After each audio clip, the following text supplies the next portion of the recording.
सुहानी जैन जी, जयपुर से। राधे राधे महाराज। राधे राधे महाराज जी। महाराज जी, जब परिवार में अपने विचार और भावनाएं समझी नहीं जाती तब क्या करना चाहिए? भगवान से अपने विचार जोड़ने चाहिए। परिवार का संसार कोई न हमारे विचार नहीं समझ सकता। हम अंदर से आपके प्रति जो व्यवहार करेंगे उसका परिणाम हमको प्रतिकूलता ही मिलेगी। आप हमारे विचारों को नहीं समझ पाएंगे। हम आपको हृदय से प्यार करते हैं लेकिन आपको उसमें छल कपट दिखाई देगा। आप प्रतिकूल व्यवहार करेंगे तो हमको हमारा हृदय जलेगा कि हमने तो वास्तविक हृदय से प्यार किया और ये छल कपट कर रहा है। तो इसलिए हमारे हृदय की बात तो केवल हृदयेश्वर भगवान जानते हैं। इसलिए हमें चाहिए कि अपने विचार और अपने हृदय की बात भगवान से करें और सबको जो सुख पहुंचाते हैं तो परिणाम में बदले में हम कुछ ना चाहें तो हम सुखी हो जाएंगे। अगर बदले में चाहेंगे कि हम आपसे थोड़ा भी परोपकार की भावना से किया तो आप हमको थैंक यू तो बोल दीजिए, तो आप परेशान हो जाएंगे। फिर महाराज जी, जैसे घर वालों से ना बहुत बहस हो जाती है। जैसे कि अगर कोई काम भी करना है तो कोई सपोर्ट नहीं मिलता है, ऐसा लगता है सबका। सपोर्ट भगवान देंगे। हम इसीलिए तो कह रहे भगवान से जुड़ो तो परिवार भी आप पर प्रेम करेगा। जा पर कृपा राम की होई ता पर कृपा करे सब कोई। अपने अपने विचार हैं, आपके अपने विचार हैं, आपके भाई के अपने विचार हैं, पिता के अपने विचार हैं, चाचा के अपने विचार हैं, लेकिन भगवान आपके विचार को जानते हैं। और अगर आप भगवान से जुड़ी तो आपका विचार पक्का होगा जिसका प्रभाव सबके ऊपर पड़ेगा। देखो, संतों का विचार क्यों समाज के ऊपर पड़ता है? क्योंकि उनका विचार भगवान से जुड़ा हुआ होता है। समझ रहे ना? कोई नई बात नहीं है। आपके अंदर भी विचार है लेकिन आप सुनने क्या आए हो? संतों के विचार ही तो सुनने आए हो कि ये क्या बोलेंगे, इनका विचार क्या है, और आपका विश्वास है ये जो बोलेंगे सही बोलेंगे। क्यों? क्योंकि हमारा विचार, हमारा भाव भगवान से जुड़ा हुआ है। तो आप अपने विचार को, अपने भाव को भगवान से जोड़िए तो आपके परिवार पर उसका प्रभाव पड़ेगा। देख लीजिए, आप करके नाम जप कीजिए और भगवान से बातचीत कीजिए। प्रभु ऐसे से ऐसा हो जाए तो अच्छा। वो सुन रहे हैं आपकी बात, विश्वास कीजिए, वो आपके हृदय में ही बैठे सुन रहे हैं। जब ज़्यादा भजन करोगे तो आपको अनुभव में होने लगा भगवान से कि हमने जो बात की देखो ये तत्क्षण हो गया। आपको अनुभव में आने लगेगा, बिना भजन के अनुभव में नहीं आएगा। और संसार से कभी हमें तृप्ति नहीं मिल सकती, कभी हमें प्यार नहीं मिल सकता। ये शब्द लिख लो, संसार के प्यार से कभी हमें शांति नहीं मिल सकती। 4 दिन वो जरूर दुलार करेगा, इसके बाद फिर हमको भटकना पड़ेगा। भगवान निर्वाह करते हैं प्यार का, संसार निर्वाह नहीं करता। संसार नवम नवम नवम संसार। आज ये वस्तु, कल वो वस्तु, परसों वो वस्तु। आज ये व्यक्ति, कल वो व्यक्ति, परसों वो व्यक्ति। ऐसा मन करता है कि नहीं कर? एक जगह मन नहीं टिकता है। तो आज हमसे कोई कह रहा है कि मैं आपको बहुत प्यार करता हूं, और कुछ समय बाद हम देखते हैं वो दूसरे से प्यार कर रहा है। अब हमारी हालत क्या होगी? कहाँ जाऊं? क्योंकि मैंने जिसको अपना माना वो दूसरे से प्यार करता है। ये हालत है संसार की। इसलिए भगवान को साक्षी करके अपने प्यार को भगवान में समर्पित करो, और भगवान जहां समर्पित कर दें जैसा, वहां रोल करो प्यार का। प्यार भगवान में और प्यार का रोल करोगे तो जीत जाओगे। सच्चा प्यार संसार से मत करो, सच्चा प्यार भगवान से करो। धर्म पूर्वक निर्वाह संसार में करो और प्रेम भगवान से करो। अनीता रानी जी, राधे राधे महाराज जी। महाराज जी, मैं अपने बच्चों के लिए हमेशा अजीब सी डरती सी रहती हूँ। खुश रहने की कोशिश करती हूँ लेकिन कभी खुश नहीं रह पाती। अजीब सा डर रहता है हमेशा। इसका कोई समाधान? अधिक प्रीति मन भा संदेहा। जहाँ हमारा अधिक प्रेम होता है वहाँ संशय प्रकट हो जाता है। कहीं ऐसा न हो जाए, कहीं ऐसा न हो जाए, कहीं इस तरह की जो वृत्तियाँ आती हैं उनको शांत करने के लिए भगवान का नाम जप है। नाम जप करोगे तो आपको भगवान में विश्वास हो जाएगा, और विश्वास से होगा कि भगवान है ना। जो 5 वर्ष के बालक प्रहलाद की रक्षा की, वही हमारे बच्चों की भी रक्षा करेंगे। वो सारे जगत के स्वामी हैं। तो हम शांत रह सकते हैं। नहीं, ये मोह जो है हमें अंदर क्लेश देता रहता है। यही तो है काम, क्रोध, लोभ, मोह, मद, मत्सर। इनमें से 6 सबके अंदर रहते हैं, एक की प्रधानता हो जाती है। कोई विशेष कामी होता है, कोई विशेष क्रोधी होता है, कोई मोही होता है। होते सब है लेकिन एक विशेष हो जाता है। अब जो विशेष हो जाएगा वो अपना प्रभाव देगा। जैसे आपके अंदर मोह की विशेषता हो गई, वो आपको जलाता रहता है, तो मोह अज्ञान के कारण है।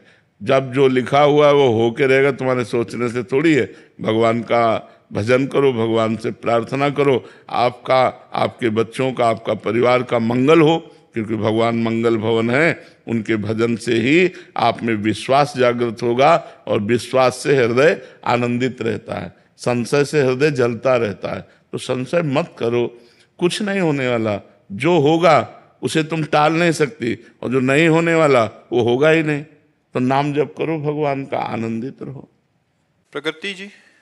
जय श्री हरिवंश। श्री हरिवंश महाराज जी। महाराज जी, मैं और मेरे पति बाहर विदेश में रहते हैं। आपके सत्संग और श्री जी की कृपा से हम दोनों पूरी कोशिश करते हैं कि आपके बताए हुए रास्ते पर चलें और वहां पर रहकर अपना जीवन सात्विक ढंग से जिएं और श्यामा शाम की सेवा करें। महाराज जी, आप कह रहे हैं कि हमने पार्टीज में जाना छोड़ दिया, सारे जो धर्म आचरण थे सारे विदेश में रहकर भक्ति करना बहुत कठिन बात है, क्योंकि वहाँ का वातावरण विशेष रजोगुणी और तमोगुणी है। भोग विलासिता प्रधान है, अपने यहाँ धर्म प्रधान है और अन्यत्र भोग विलासिता प्रधान है, खान पान नाना प्रकार के भोगों का, और भोगों के त्याग से भक्ति की वृद्धि होती है और भोगों के राग से भक्ति का नाश हो जाता है। तो ये तो बहुत बहादुरी की बात है कि विदेश में रहकर संयम धारण करना, विदेश में रहकर गलत आहार न करना, विदेश में रहकर भगवान का भजन करना। तो आपको धन्यवाद है, आपके पति को धन्यवाद है। दोनों मिलकर के खूब धैर्यपूर्वक भक्ति मार्ग में चलो, जीवन का फल है भगवान की प्राप्ति हो जाना। काफी दोस्त तो छूट गए हैं जो भगवत मार्ग पर चल रहे थे, बस उन्हीं से संपर्क रहे थे। बट जो छूट गए हैं वो बहुत, महाराज जी वो कहते हैं कि घमंडी हो गए हैं आजकल, ये हो गए हैं। तो महाराज जी बात छिपाते हो क्या? तो महाराज जी जीवन में मतलब इन लोगों को कटना ठीक है ना महाराज? हाँ बिल्कुल। जाके प्रिय न राम वैदेही तजिए ताहि कोटि बैरिशम जद्य परम स्नेही, गोस्वामी तुलसीदास जी कहते हैं जो भगवान से विमुख लोग हैं, हमारा उनसे कभी संबंध न रहे। जो भगवान के भक्त हैं उनकी चरण रज हमारे माथे पे रहे, ऐसा सिद्धांत है भक्ति का। तो अगर ऐसे लोग छूटते हैं तो भगवान की कृपा है। अगर कोई साथी ना हो तो बहुत अच्छी बात है, भगवान साथी हमारे हैं। और ऐसे भगवत विमुख लोगों का साथ भी कोई साथ नहीं है। जहाँ आप पर विपत्ति आई तहाँ सब अलग नजर आएंगे, आप संकट में फंस जाएंगे, कोई पूछेगा नहीं। ये स्वार्थी लोग हैं, भगवान ही संकट में सहयोग देने वाले हैं। इसलिए भगवान से प्रार्थना करो कि आपके भक्तों का संग मिले और आपसे जो विमुख जन हैं इनसे हमारा कोई संबंध न हो। इनका छूट जाना ही अच्छा है। उसमें सोचो मत कि हमारे पास इतना समुदाय जुड़ा था और वो समुदाय छूट गया तो हम अकेले पड़ गए। नहीं, विश्व का रचयिता भगवान जब तुम्हारे साथ है तो तुम अकेले कैसे हो सकते हो जी। चिन्मय जी नागपुर से।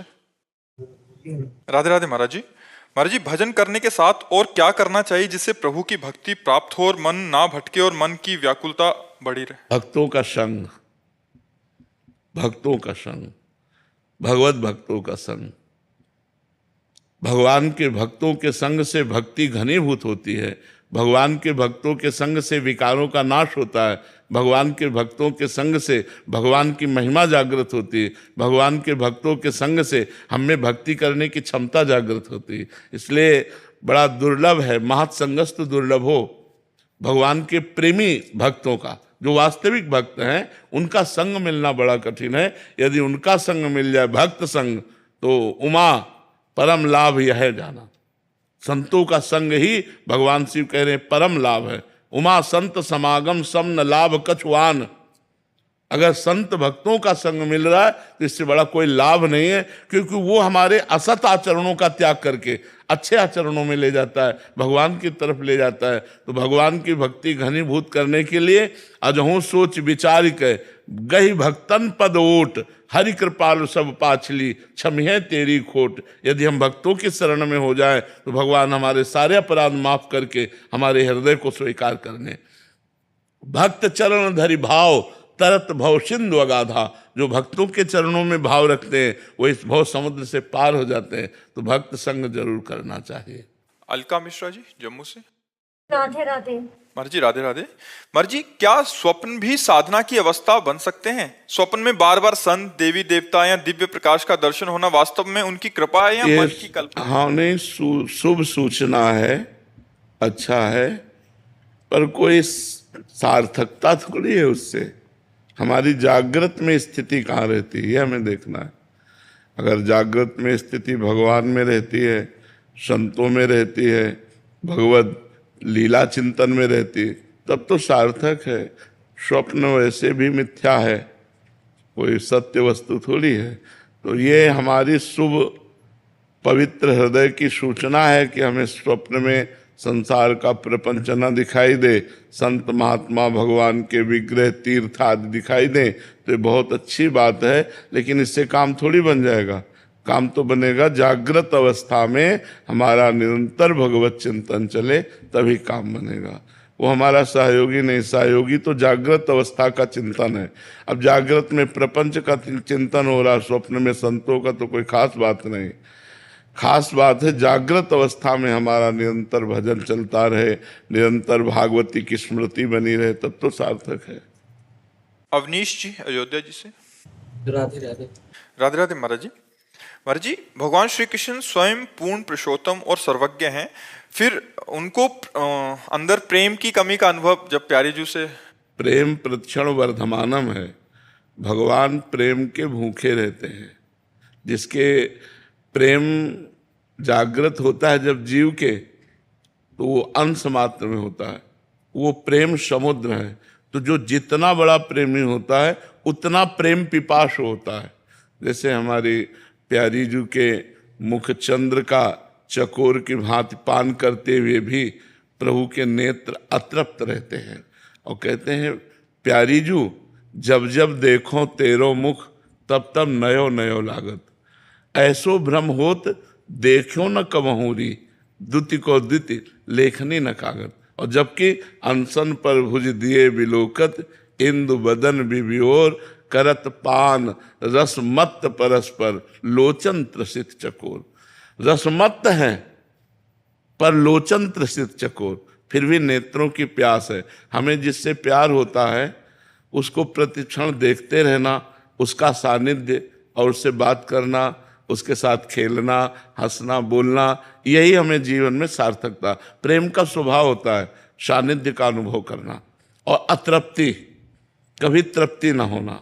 तो प्रेम समुद्र भगवान प्रेम के इतने पिपासु हैं कि थोड़ा सा कोई जीव प्रेम कर दे तो देखो, अर्जुन ऊंचे पे बैठे हैं और भगवान सारथी पद पे बैठे हैं। कहाँ भगवान और कहाँ अर्जुन। तो भगवान इतने प्रेम पिपासु हैं कि अपने भक्त के चरण दाबते हैं। इतने प्रेम पिपासु हैं, अपने भक्त के लिए संधि दूत बन जाते हैं पांडवों के लिए। तो ये प्रेम की उनकी महिमा है।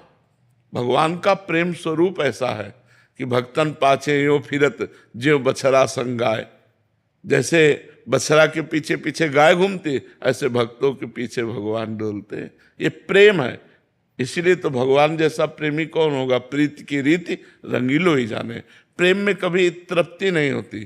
प्रेम सदा बढ़िबो करे, जो शशिकला सुवेश पयामे पूनो नहीं, ताते कबो न शेष। इसमें कभी पूर्णिमा नहीं आती और कभी शेष बचता नहीं और प्रतिक्षण वर्धमान रहता है। तन मन के बिछुरे नहीं, पर चाह बढ़े दिन रैन, और कबो संजोग न मानहि, देखें भरी भरी नयन। कैसे समझोगे। अरवरात मिलबे को निस दिन मिले ही रहत, मनो कबहू मिले ना। भगवत रसिक रसिक की बातें रसिक बिना को समझ सकेगा। ये प्रेम अगूढ़ वस्तु है। हृदय में प्रकाशित हो जाए तो है बहुत, सब में प्रकाशित है इसलिए। और इतना गूढ़ है कि कोई जान नहीं पाता, और इतना गूढ़ है कि सब में प्रेम प्रकाशित है। पर वो देह में आ गया, वो वस्तुओं में आ गया, वो धन में आ गया, मकान में आ गया, यहाँ प्रेम बट गया। परिवार के रिश्ते नातों में तो वो मोह हो गया, और वही जब समेट कर भगवान की तरफ लगाया जाता है तो प्रेम हो जाता है। हमारे थोड़ा प्रेम आता है, भगवान प्रेम समुद्र है, इसलिए वो झुक जाते हैं, भक्त के आगे झुक जाते हैं। थोड़े प्रेम, झुकता कौन है? जिसके प्रेम अधिक होता है। वही प्रेम में वही हारता है जो बड़ा प्रेमी होता है। प्रेम में वही हारता है जो बड़ा प्रेमी होता है, वही झुकता है जो बड़ा प्रेमी होता है। पहले जो बोले वही बड़ा प्रेमी होता है। तो भगवान जगह जगह भक्तों की सेवा में देखे गए, तो श्री जी की बात तो अलग है, वो तो प्रेम का साक्षात मूर्तिमान समुद्र है। सांद्रानंद घन प्रेम मूर्ति किशोरी, उनकी तो बात ही अलग है। लालजू के हृदय का मूर्तिमान प्रेम ही राधा है।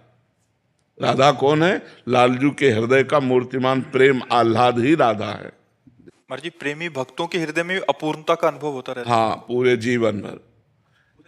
जीवन भर अपूर्णता का अनुभव होता है। भजन का अभाव अनुभव होता है कि अभी वो भजन नहीं हो रहा जो होना चाहिए। प्रेम में रो रहे हैं पर उनको ये पता नहीं होता कि मेरे अंदर प्रेम है। बस यही कह रहे हैं कोई कृपा करे हमें भगवान से प्रेम हो जाए। अगर कोई दूसरा देखना चाहे तो कैसे देख सकता है महाराज जी? हाँ, दूसरा समझ सकता है। जहाँ भगवान की लीला कथा गुण का वर्णन हुआ तो उनकी आकृति बदलने लगेगी।